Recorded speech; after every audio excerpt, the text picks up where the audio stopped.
I'm Jezreel Daet, 30 years old. I own House of Dark Clothing and Printing. And this is my wife, Melody Daet. 37 years old. Siya yung ka-helper ko dito sa printing namin. Ang nature ng business namin, more on printing. Involved kami sa mga pintura, sa damit. Usually kami lang ang gumagawa mag-asawa. Establish namin yung printing namin since 2011 till now, nag-work naman. Tapos nung last year, 2013, nagkaroon ako, particularly ako ng problema sa baga. Nagkaroon ako ng serious na hika. Dahil nga doon sa nature ng business namin. Kasi nga nagtatatak, involved ko sa mga pintura, na-inhale mo yung pintura. Tapos yung asawa ko, although hindi naman siya nagkasakit, nagkaroon siya ng mga rashes, nagkaroon siya ng dry skin na inisip namin doon din na nakuha dahil sa printing. Full-time printer kami from 4 AM hanggang 8 ng gabi. Tapos last year, nagkasakit ako na naka-hopeless na talaga ako kasi nga sobrang yung hika ko, napakaseryoso, napatigil ako sa trabaho, yung mga helper ko, yung mga tauhan ko, hanggang sa nagsiwala kasi nga hindi na kami makapag-operate. Hanggang sa may nag-offer sa akin na itry ko nga yung DXN product, particularly yung nag-start ako dun sa kape ng DXN, na naramdaman ko naman sarili ko na nakatulong. Tapos yung lalo pa nung tinake ko yung RGGL, yung capsule, yung RG tsaka GL. Wala talaga akong knowledge sa product ng DXN. Kumbaga napaka-hopeless ko lang talaga kasi nung last year, 2013, dying na talaga ako. Ang sama na ng pakiramdam ko noon.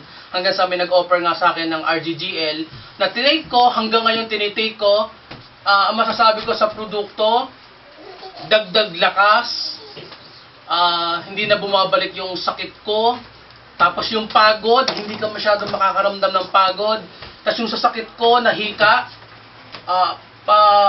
absolutely nawala. Yung asawa ko naman, meron din siyang mga testimony, lalo na doon sa kape. Kaya, anong epekto sa'yo ng kape? Yung sa kasi, sa dating brand ko, pag umiinom ako ng kape, pag kinabukasan iba na yung ng ihi ko, parang may amoy, ganon. Tsaka parang gumaganon yung dibdib ko, kumakabog. Pero simula nung uminom ako nung kape ng DXN, malaki yung pinagbago niya. Tsaka kung dati constipated ako, sa loob ng isang linggo, isang beses, 2 beses lang akong napapadumi. Ngayon, regular na. Minsan pa nga 2 beses, 3 beses sa isang araw. Kaya okay talaga yung epekto nung iniinom ko na kape. One thing pa dun sa kape na tinitake namin, compare doon sa mga commercial na kape, pag uminom ka ng kape na commercial, mahapdi sa sikmura. Pero yung kape ng DXN, swabe lang, nakaka-relax, katawan, isip, tapos matutulog ka, gusto mo ng pampahimbing ng tulog, kape ka, tapos sobrang relax. Tapos, ang talagang pinagpapasalamat ko talaga, nag-take ako ng RGGL, yung gamot ng RGGL, yung capsule. Wala akong idea talaga kung anong pwedeng mangyari sa akin nun. Pero nung tinake ko, absolutely nawala. Nawala talaga yung hika ko. Nakapagpatuloy ako ng gawa namin. Kami mag-asawa lang. Ako'y nagtatak, siya yung helper ko. Hanggang ngayon, tingin ko, malaking bagay. Very thankful talaga kami sa produkto ng RGGL.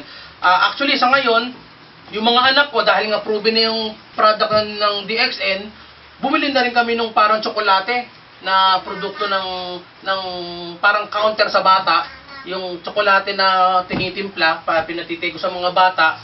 Kasi tingin ko may epekto rin, maganda rin yung epekto sa mga bata. Kaya simula last year hanggang ngayon, at tingin ko sa mga susunod pang araw at taon, siguro DXN, pagpapatuloy namin ang paggamit ng produkto.